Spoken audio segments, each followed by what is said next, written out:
तो कहानी की शुरुआत एक आइलैंड से होती है जहां सैम नाम का एक रिपोर्टर हर जगह की फोटो ले रहा था। यहाँ हम देख पाते हैं कि सैम जिनकी भी तस्वीर ले रहा था वो सभी सो रहे थे। दरअसल 3 दिन पहले इस आइलैंड पर रहने वाले सभी लोगों को ना जाने क्या हुआ कि वो सभी अचानक से सो गए। जो भी लोग जहाँ भी थे वो सब वहीं सो गए, जैसे कोई स्विमिंग पूल में ही सो गया था। तो कोई बस में, पर इनमें से जो किस्मत वाले लोग थे वो उस वक्त अपने घर में थे। साथ ही इन सभी लोगों को क्या हुआ है इसका पता किसी को भी नहीं चल पा रहा था, क्योंकि इन सभी के अंदर किसी तरह का कोई भी बदलाव नहीं हुआ था। बस फर्क इतना था कि अगर इन सो रहे लोगों को इनकी जगह से हटाया जाता है तो उन सभी का ब्लड प्रेशर अचानक से बढ़ जाता था। इसलिए जो जिस हाल में था उसे वहीं छोड़ दिया जाता है, फिर चाहे वो अपनी कार में हो या पेड़ की डाल पर ही क्यों न सो रहे हो। रिसर्चर्स और डॉक्टर्स यहाँ पहुंचकर सभी का चेकअप करते हैं, मगर उन्हें कुछ भी नहीं पता चलता कि आखिर ये सब कैसे हुआ है। अब जो भी लोग बाहर से आए थे उन पर इस चीज का जरा भी असर नहीं था। इस कारण सभी डॉक्टर्स और रिसर्चर्स यहीं अपना कैंप डालकर रहने लगते हैं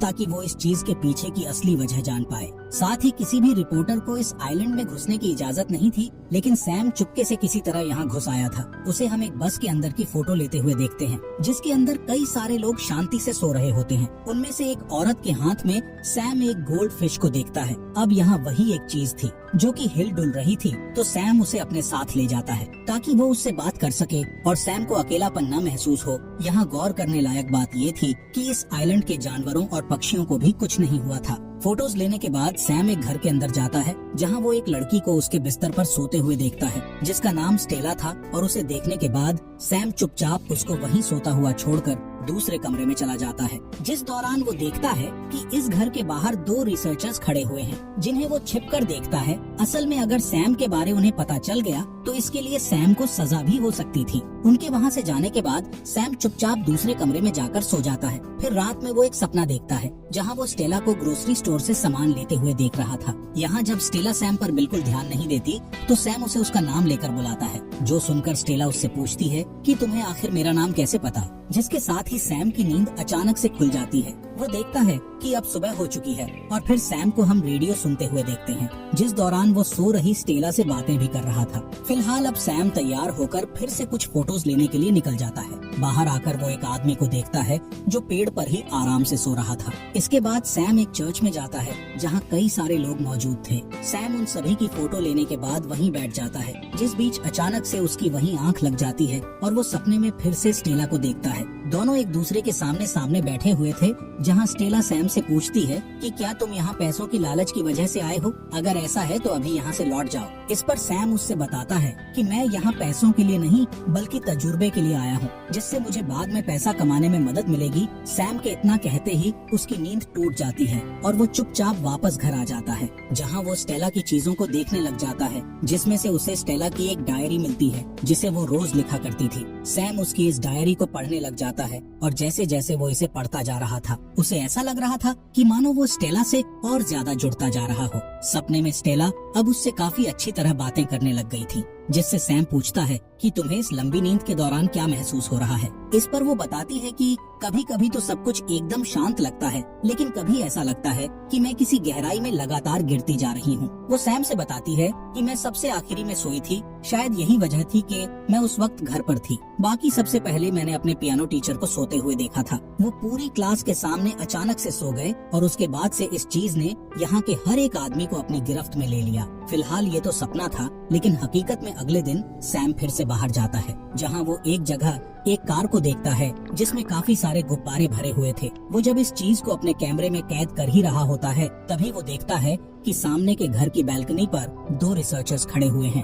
अब इससे पहले वो सैम को देख पाते, वो छिप जाता है और जल्दी से घर वापस आ जाता है। सैम को ये एहसास हो चुका था कि यहाँ रुकने की वजह से वो मुसीबत में पड़ सकता है, तो वो जल्दी से अपना सारा सामान पैक करके यहाँ से निकल जाता है। मगर जब वो किनारे पर बोट के पास पहुँचता है तो वो काफी देर तक वहाँ खड़ा होकर सोचने लग जाता है। दरअसल उसका दिल स्टेला को छोड़कर जाने का नहीं कर रहा था, इसलिए सैम वापस लौटने का फैसला लेता है ताकि वो स्टेला के साथ और समय बिता पाए। यहाँ हम समझ पाते हैं कि सैम कहीं न कहीं स्टेला को पसंद करने लगा था।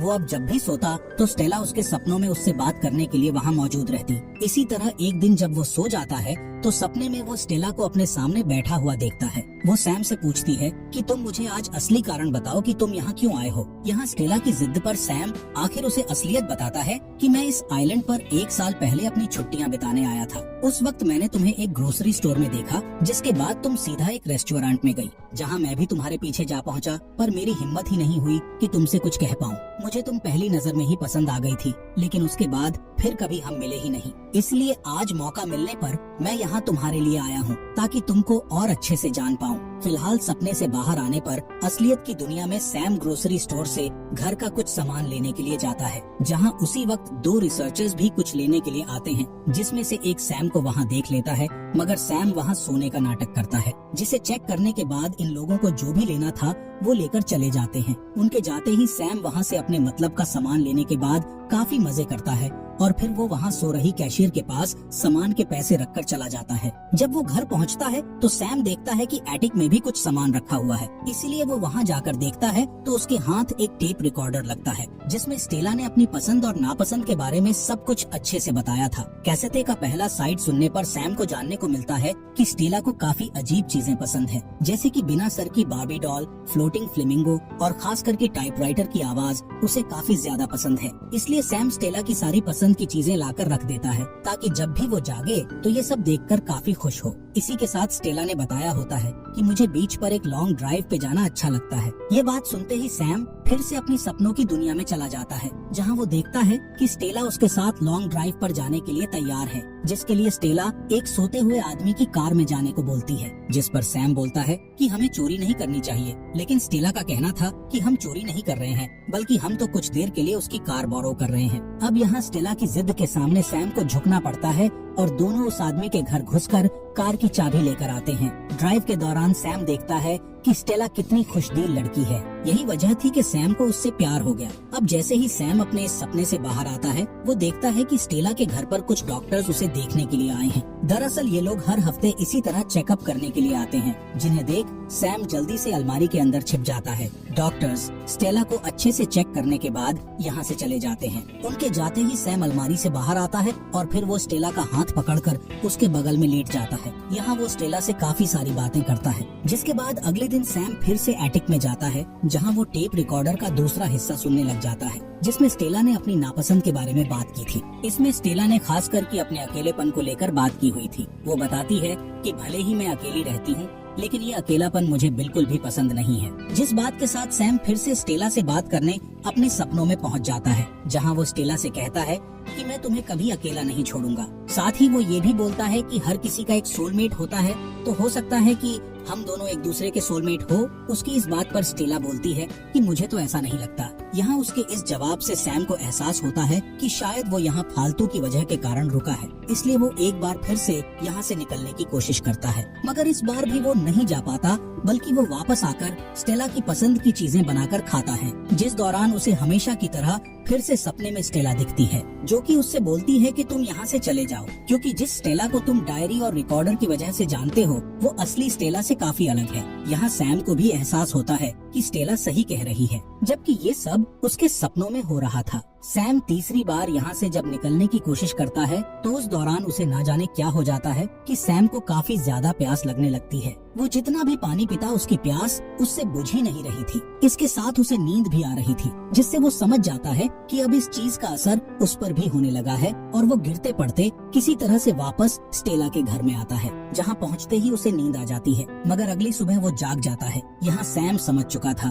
कि अब जल्दी ही वो भी यहाँ के लोगों की तरह लंबी नींद में चला जाएगा, इसलिए वो स्टेला के लिए कई सारे नोट्स लिखता है, और फिर कुछ देर बाद वो बाकियों की तरह ही गहरी नींद में चला जाता है, जिसके कुछ दिनों बाद हम स्टेला के शरीर में कुछ हरकत देखते हैं। यहाँ स्टेला नींद से बाहर आ चुकी थी, जिसके शरीर ने अब बिल्कुल भी एनर्जी नहीं बची थी, क्योंकि वो पूरे 3 हफ्तों की नींद के बाद उठी थी। वो किसी तरह से नल के पास जाकर पानी पीती है, और तभी स्टेला की नजर वहाँ रखे एक दूसरे टूथब्रश पर पड़ती है, जिससे वो समझ जाती है कि यहाँ उसके अलावा कोई और भी है। वो घर में देखती है तो उसे वहाँ अपना टेप रिकॉर्डर, बिना सर की बार्बी डॉल और बड़ा सा फ्लेमिंगो दिखता है। जिन्हें देखने के बाद वो दूसरे कमरे में जाती है तो वहाँ स्टेला सैम को सोते हुए देखती है। स्टेला उसे उठाने की काफी कोशिश करती है लेकिन वो नहीं जागता। स्टेला को उस पर काफी ज्यादा गुस्सा आ रहा था क्योंकि उसे ये पता चल चुका था कि सैम ने उसकी डायरी पढ़ी और रिकॉर्डिंग भी सुनी। वो सैम को मारकर जगाने की काफी कोशिश करती है पर कोई फायदा नहीं होता और इसी बीच स्टेला को सैम के लिखे हुए नोट्स मिलते हैं जिनके जरिए सैम ने स्टेला से उसकी डायरी पढ़ने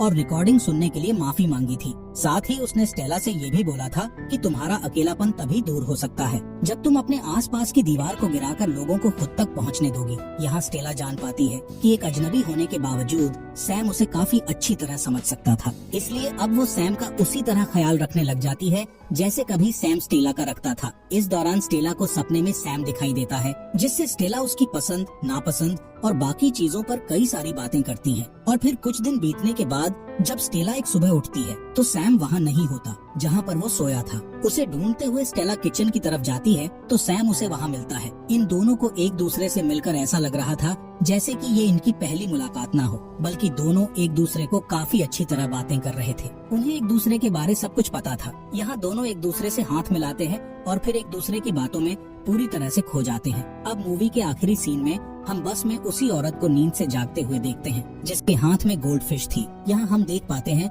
कि उसमें अब एक नहीं बल्कि 2 मछलियाँ थी, जो काम जाहिर है कि सैम का ही है। इसके जरिए वो बताना चाहता था कि इस फिश की तरह स्टेला अब अकेली नहीं रही क्योंकि अब वो उसके साथ है। और इसी के साथ ये मूवी यहीं पर खत्म